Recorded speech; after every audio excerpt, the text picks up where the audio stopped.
Help support AMTV by becoming a patron, an AMTV staff member, and following us over on Twitter.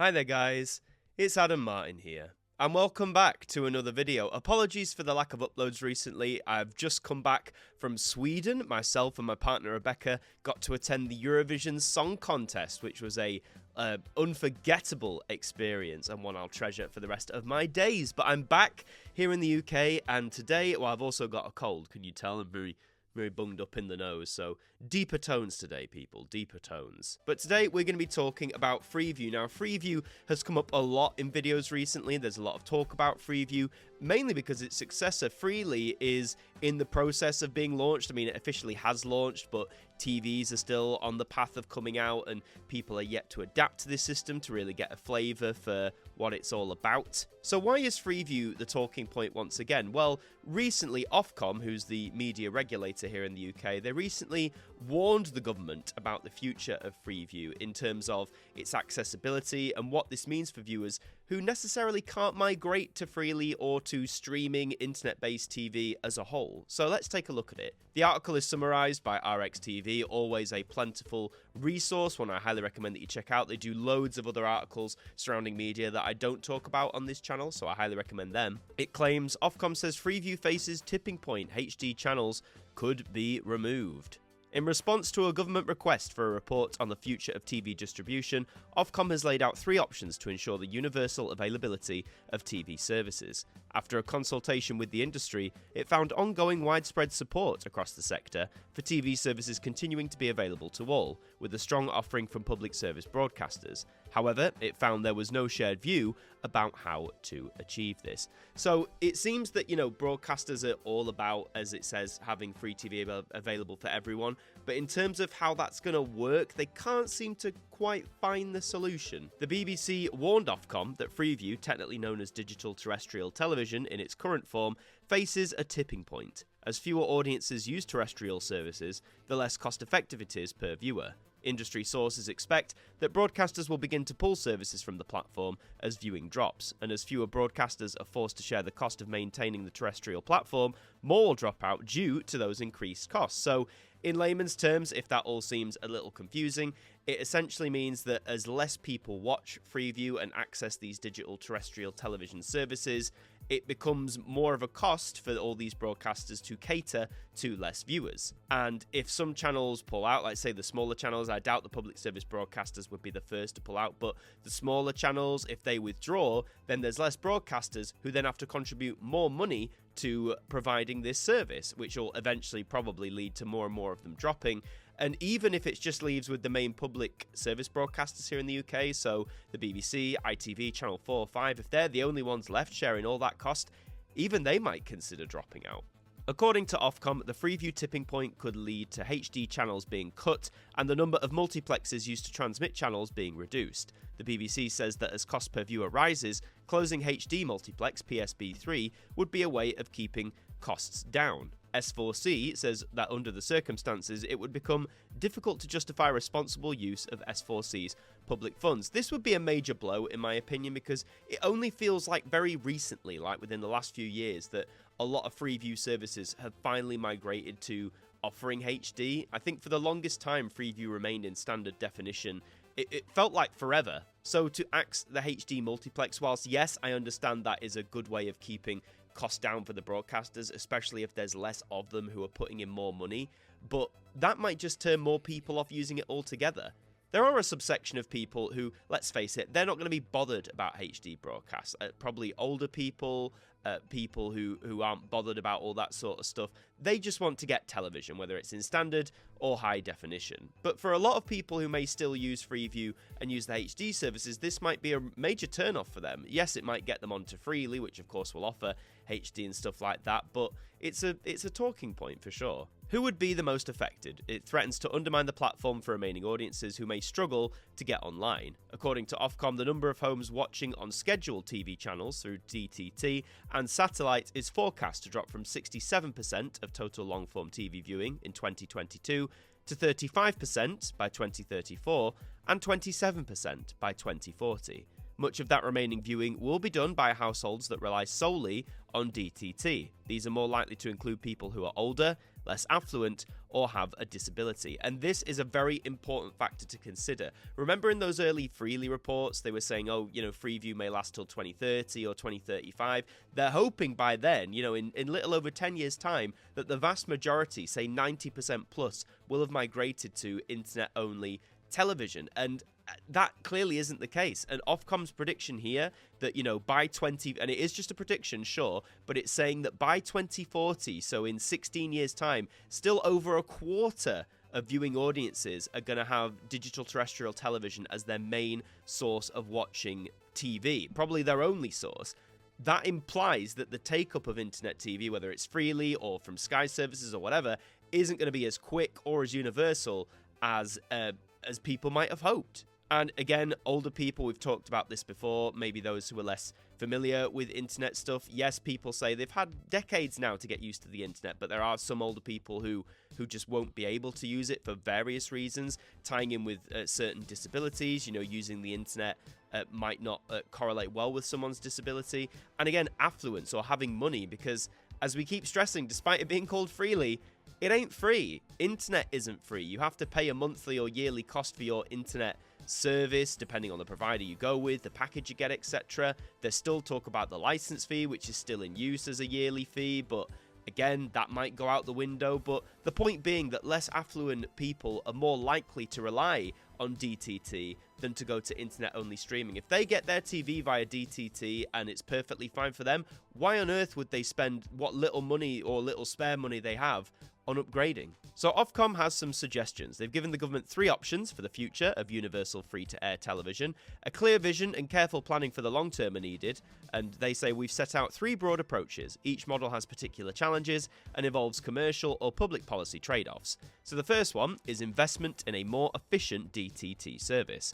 A more efficient but full DTT service could be an option if audience scale and investment could be sustained over the 2030s. This option may well include supporting audiences with new equipment for more efficient broadcast signals. And one great thing about RxTV, they do like a breakdown, their own analysis, which I find really interesting. Their analysis says Ofcom's full report suggests making use of the new DVB-2T standard to increase capacity. If such an upgrade was made, all current channels could continue to broadcast, but using less radio spectrum. Compare this to France and other European countries who have already switched all services to DVB-T2.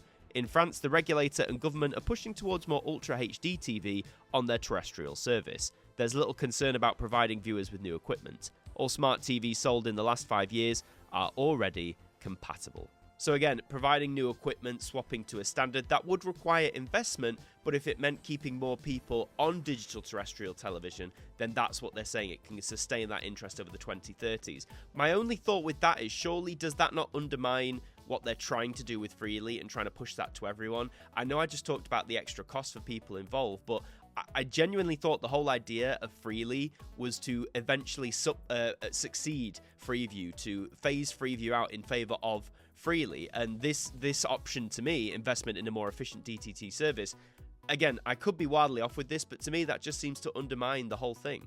The second option Ofcom presents is reducing DTT to a core service. It suggests that Freeview could retain a minimum number of core channels. For example, this would include the main public service and news channels. This would mean viewers mainly using the internet to access TV services, while also maintaining infrastructure that could deliver radio or TV, including if there are internet outages. It could be done as a temporary transition to a fuller switch off, or remain indefinitely as a provider of last resort. And again, the analysis from RxTV says this suggestion would lead to the entire Freeview service being scaled back. In fact, this reduced service is currently the reality for viewers who receive their TV service from a small relay transmitter. The smaller relays carry the main channels from the BBC, ITV, Channel 4 or S4C in Wales, and Channel 5. Channels like Quest, Sky News and Talking Pictures are absent. Now, this might be a good idea, reducing it to a core service. So instead of phasing out Freeview completely, you keep it to this base service that offers the main public service broadcasters, the ones it mentions, BBC, ITV, Channel 4, Channel 5. Keep those where, as a last resort, if people need that, if there's internet outages or whatever, then you can get them out there. I think having that as a last resort is a great idea, because we do have internet outages. It doesn't matter whether you have slow internet, fast internet outages do happen sort of semi-frequently still. So I think having Freeview or DTT as a backup, whether it's in standard definition or not, I think having it so people can still access the main services, the core services, personally, I think that's a really strong idea. The third option it suggests is move towards DTT switch off in the longer term. The final option presented to government involves a planned campaign to ensure people are confident and connected with internet services. This would allow Freeview to be switched off. It would take careful planning to ensure universality of public service media with support for people so that no one is left behind. This could have wider benefits for digital inclusion in other areas of society. And the analysis is quite short here. It just says this is what a number of broadcasters want. The BBC's Director General has already committed to an all-IP BBC in the future, and that's quite correct. A lot of the broadcasters want this. They want to get rid of DTT altogether. They view it as this, this old medium one that people, as mentioned in this article, are gradually falling out of using. So why not switch to this internet-based television form? It's clearly where the broadcasters want to go. As we've talked about ad nauseum at this point, there is a length of problems with this, making sure all parts of the country have strong, reliable internet access. That still isn't a reality for several smaller parts of the country, making it accessible, affordable for people as well, and just making sure that the system is well equipped to go. If it ain't ready, don't do it. Out of those three, option 3 is the one the broadcasters definitely want to go with. I think for me personally, option 2, keeping it around but in that core form with the main channels, is probably, I'd argue, the most practical and most accessible option we've got here. It rounds off by saying, Ofcom says in all cases, the broadcast and broadband industries would need to work with government to set a common vision for how to deliver universal TV services in the future. Once a decision is made, it would need to be followed by detailed planning. An inclusive transition would take 8 to 10 years, according to Ofcom. So if they were to do this, 8 to 10 years from now at the earliest, that's going to be 2032 and at latest 2034.